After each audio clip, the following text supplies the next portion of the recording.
Bonjour, bonjour à tous, bienvenue dans le savoir africain, dans la Renaissance africaine. Alors, aujourd'hui, je pose une seule question euh, à mes abonnés ou pas, ou à celui-là qui tombe sur ma vidéo et qui peut répondre à la question. La question que je me pose aujourd'hui, est-ce que nous pouvons exister sans assumer notre passé? C'est la question que je pose car quand nous disons retourner à la source, je vois plein de personnes qui s'agitent, qui s'excitent euh, au nom de la foi religieuse de ne pas pouvoir réfléchir. Il ne faut pas confondre la foi et l'esprit. Car c'est deux choses différentes. L'esprit te permet de te lever et de grandir, de continuer à chercher, à aller au-delà. La foi te concentre dans une croyance. Peu importe, c'est ça la foi. C'est croire en quelque chose. Et la question que je pose, que j'ai dit, est-ce que nous pouvons exister sans notre passé? Puisque à travers les lives, je vois des gens qui disent, quand nous parlons des kémitismes ou des kémites tout court, pas du kémitisme, mais de kémites tout simplement, et je vois toujours les mêmes qui se disent, quelles sont vos sources? Et moi, en tant qu'Africain traditionnaliste, ça me fait mal d'attendre un Africain, pur Africain, qui est né sur le continent africain ou qui est né même à l'extérieur, mais quoi qu'il en soit, qu'il a des parents qui sont nés sur le continent africain. Et puis, de venir s'asseoir et dire quelles sont vos sources. Puisque j'ai l'impression que beaucoup se basent leurs sources sur des livres. C'est-à-dire que ce soit le livre saint ou que ce soit les livres écrits par les historiens ou les chercheurs, peu importe. Quelles sont vos sources? Alors, moi, si je te raconte mon histoire, ma tradition, ma culture, d'où je viens, quels sont mes ancêtres, d'où nous venons, et sans te ramener un bouquin écrit, est-ce que cela veut dire que mes sources ne sont pas fiables? Est-ce que cela veut dire que je n'existe pas? Voilà la question à laquelle je pense que l'Africain doit se poser déjà en premier lieu.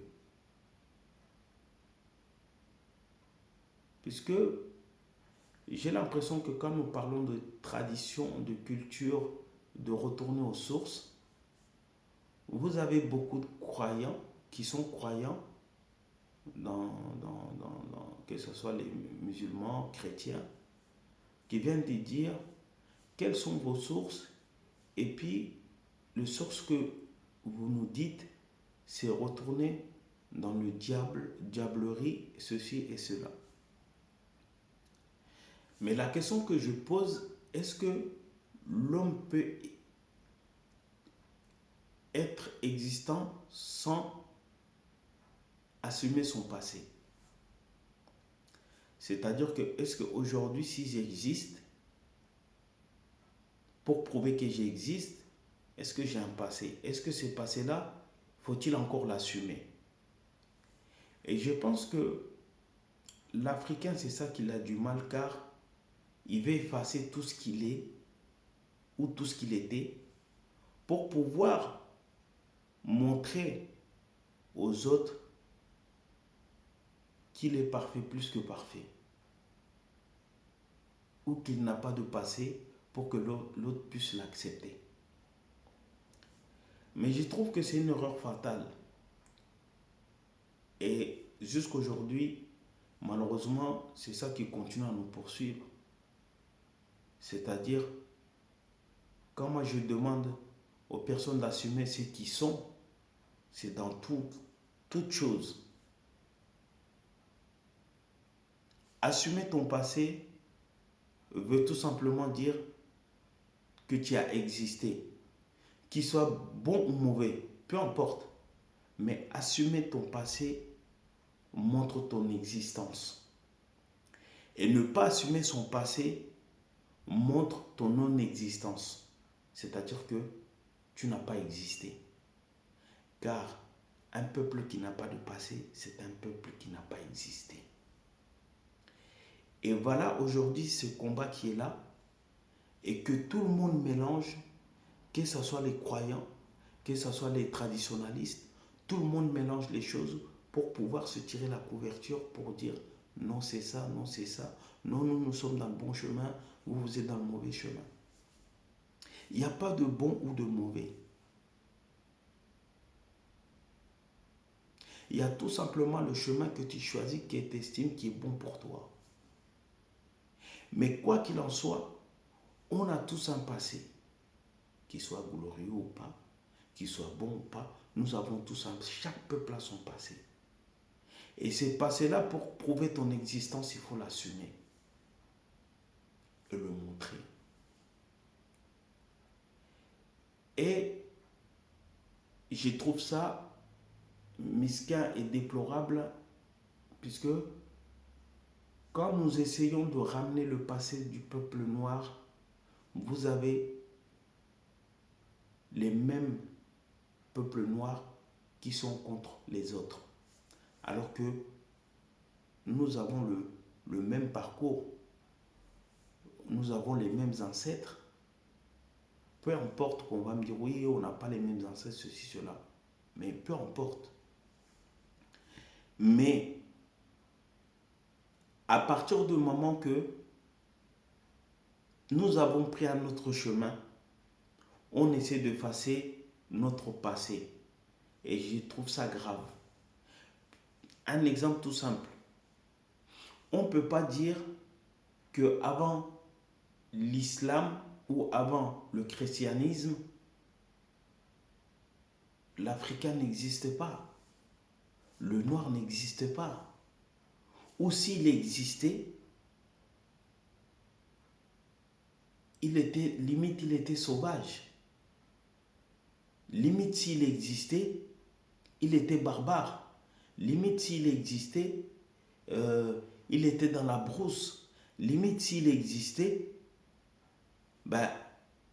il existait, mais pas en tant qu'être humain. Vous comprenez? Si on existait, on était des sauvages, puisque on s'entretuait, on faisait ceci, on faisait cela.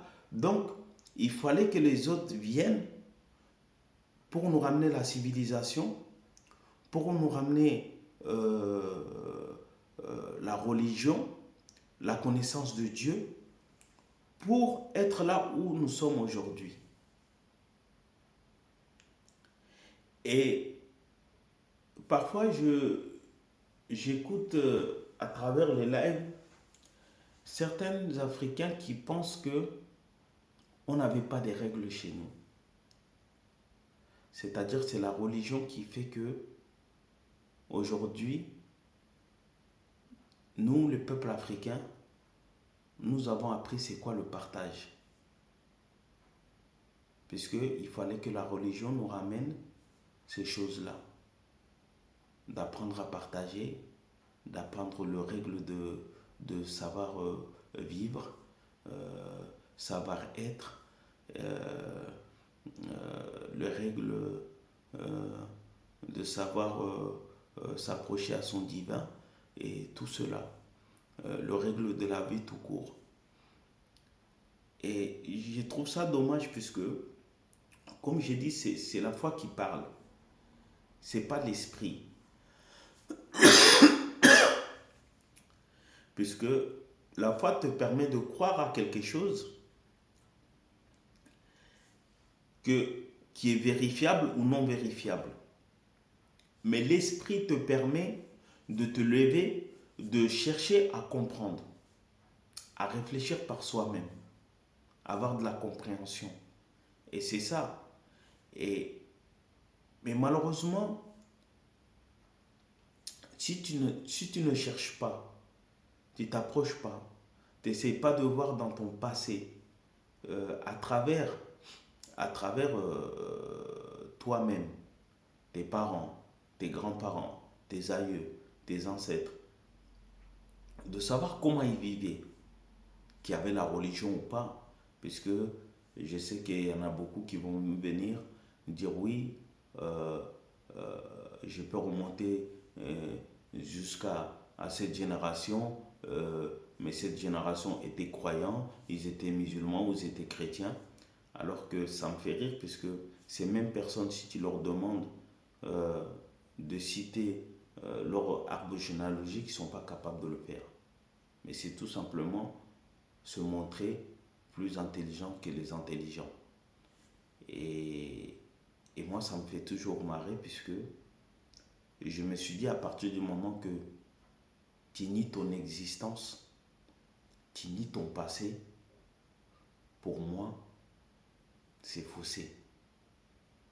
Puisque peu importe ta croyance, euh, peu importe ta connaissance, peu importe ton savoir, mais je pense que la meilleure des choses, d'abord, c'est apprendre à se connaître soi-même. Et une fois qu'on a pris la connaissance de sa propre existence, maintenant on peut remonter pour aller chercher la connaissance exacte en tant qu'être humain de son passé. Et chaque peuple a son passé. Chaque être humain a son passé. Si tu existes aujourd'hui, c'est que tu as existé hier.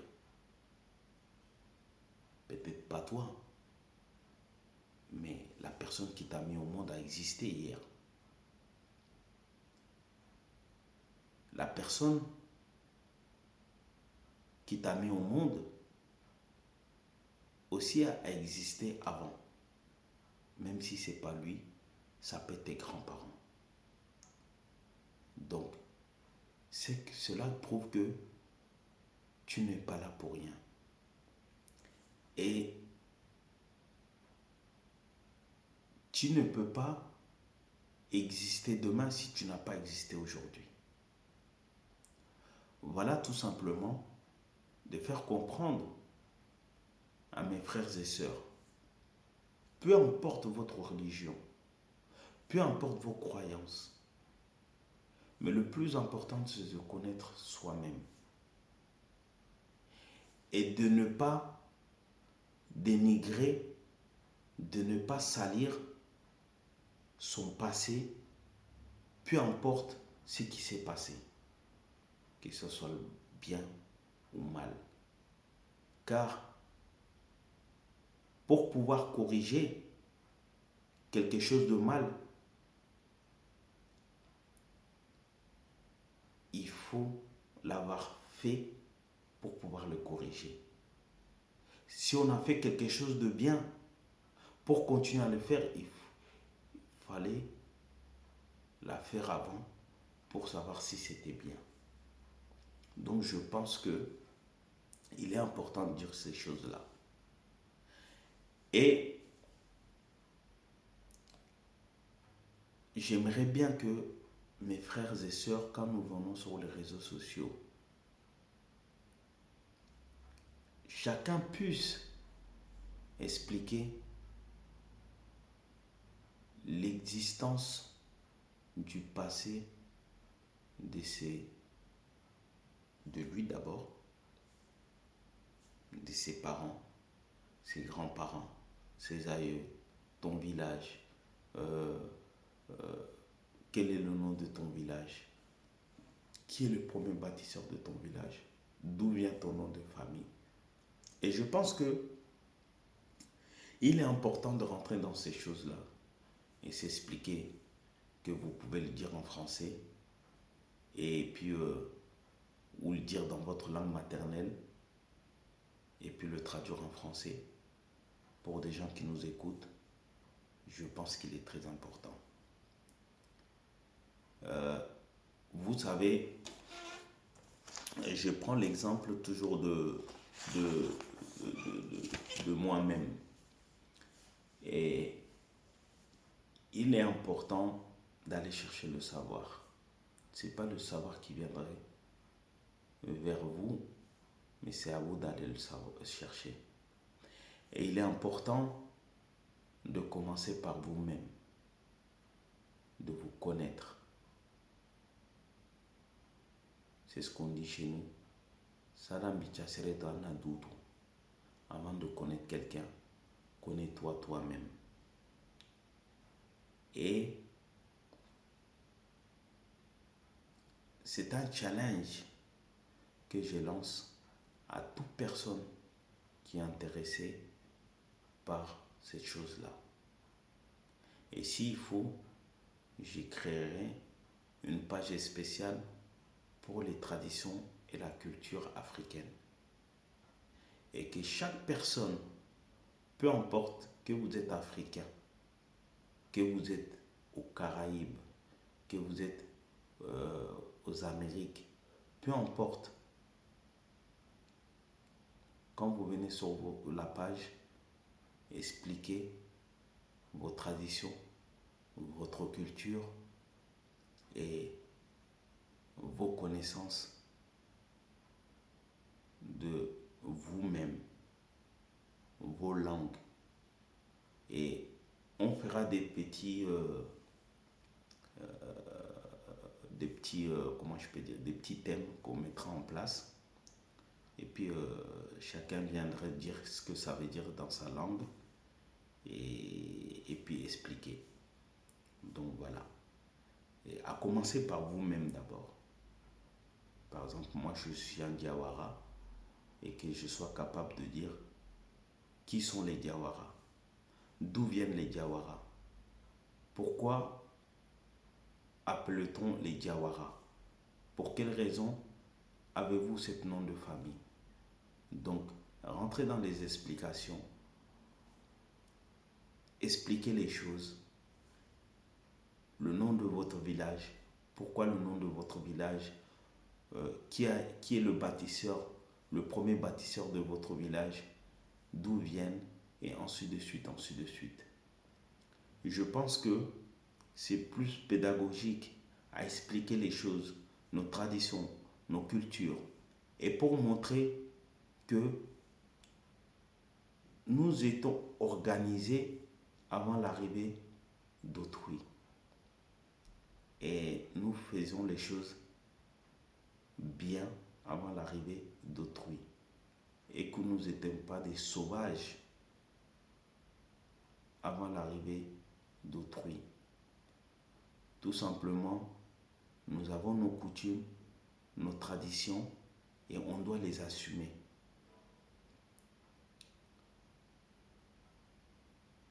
Je ne vais pas dire on n'était ni dans le vrai ni dans le faux, mais on était nous-mêmes.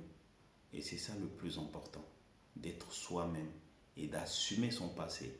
Et encore une fois, ce n'est pas de dire de venir en arrière ou de faire des mauvaises choses, mais on peut continuer à améliorer les bonnes choses qu'on avait chez nous. Améliorer par rapport à notre propre paradigme.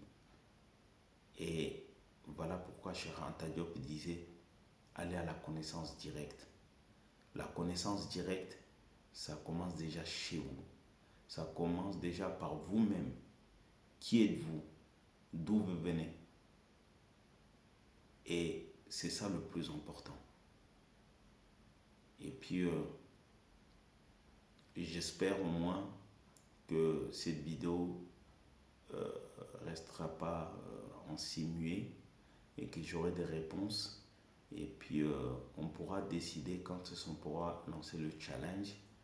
Donc, je commencerai par moi-même déjà, de me présenter et de présenter la famille Diawara, d'où ça vient, qui nous sommes. Donc voilà. Merci à vous et je vous souhaite une bonne journée.